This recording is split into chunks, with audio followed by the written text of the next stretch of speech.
Hello and welcome back to Crushing Comics, the show where I fall in love with my comic book collection all over again. Let's see what we're going to fall in love with today. I would tell you that I think this is an absolute edition, but I have been wrong enough times so far. You'd think that I could tell the difference, but I guess it's just like 1 inch difference in height. And, you know, the dimensions of these books is so distorted by the amount of wrapping paper I have on them that who even knows. And actually, as we've covered in the past talking about my driving, I am not somebody who has like great spatial relations to begin with. I always used to be so good at math as a kid, and I was like my best subject, and I never got anything wrong. And then I got to geometry. And the first time I met like a triangle and I had to know angles, that was it. Like, I never quite loved math the same way again. I often wonder, like, would my whole sequence of life choices been different? Would my career be different if I had still continued to love math as much as I did before I met geometry? I don't know. Like, I love like budgeting and spreadsheets and things so much. Like, maybe I would have been like a CPA or something, but never quite bounced back from that. Let's see. Oh, hey. We have our final 2 volumes of Hellboy Library Editions, which are unopened. And I'm not going to be able to tell you too much about them because I've never read them. So how do we prevent this from just being a 4-minute episode or less, right? And I think that's in talking about what Mike Mignola does with these Hellboy series.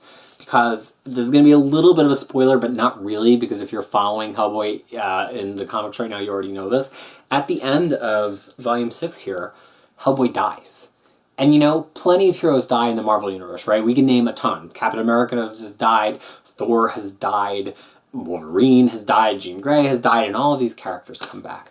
But Mignola, even though Hellboy probably will come back in some form at some point, isn't just going to bring him back because he wants to continue publishing Hellboy comics. In fact, the next volume of Library Edition is Hellboy in Hell. So his story continues even though he has died.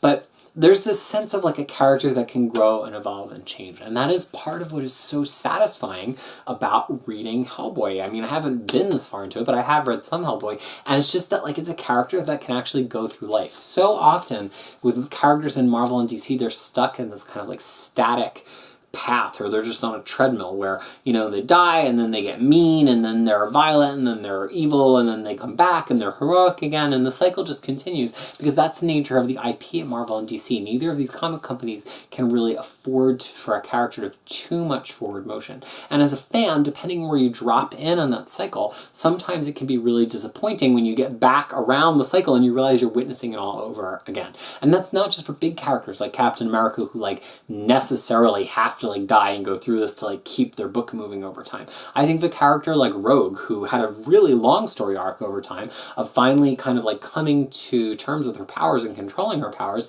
and then kind of got reset all the way back to the beginning for Uncanny Avengers because they needed Rogue to play this kind of rough and tumble role when she had just grown to be this magnificent leader character who is capable of so much different stuff. And like, I'm always going to be a little bit bitter about that as a lifelong fan of Rogue because I waited 30 years to get to that point when she was self-accepting, but you got to get her back on the treadmill. And Hellboy is not a character who's on the treadmill. Like Mike Mignola, I don't necessarily believe that he's had the exact plan all along that he's taking him through, but I do believe when he says he had a path that he wanted to take Hellboy through ultimately in a general arc for the character that involved his death. And that's part of what makes reading this so fun. And it's not like a single 60-issue series right now, like these Vertigo series that run for 50 or 60 issues, or these creator-owned Image series that tend to like top out at 30 or 40 issues, where it's all coming out at a pretty regular pace. Like this arc has been happening now for over 20 years, 25 years actually. And that's pretty significant. Even though there's not a ton of Hellboy material directly, there is a lot of other stuff in the Hellboy universe too, like BPRD and Baltimore and a lot of other series. So I'm so happy to have these. And the reason they're still in the plastic actually is because, not because I'm lazy and I have so many books to read, but because I was really waiting for the Hellboy in Hell Library Edition to come out so I could read like this whole arc of Hellboy. It's out, but Dark Horse books tend to be a little bit shorter order printed initially because they are willing to go back to press on them. So as I've said on all the other times Hellboy has come up on this show, like, don't freak out if these go out of print. Dark Horse has always brought them back. And the library edition is actually in short supply right now, but that's just because it's the first printing, and unlike Marvel Omnibus, there is going to be more. So these are going to be wrapped on my shelf. You will continue to see them somewhere behind me until I get that Hellboy and Hell Library Edition. Then I'm going to sit down and read all 7 of them. Well, kind of funny, we got Dracula yesterday, Hellboy and Hell today. I don't know if I have any scary comics left unless we were to open Buffy tomorrow. So that is what I have to say, or not have to say as the case might be, about these final 2 before Hellboy and Hell, Hellboy Library Editions from Dark Horse. Let me just say again,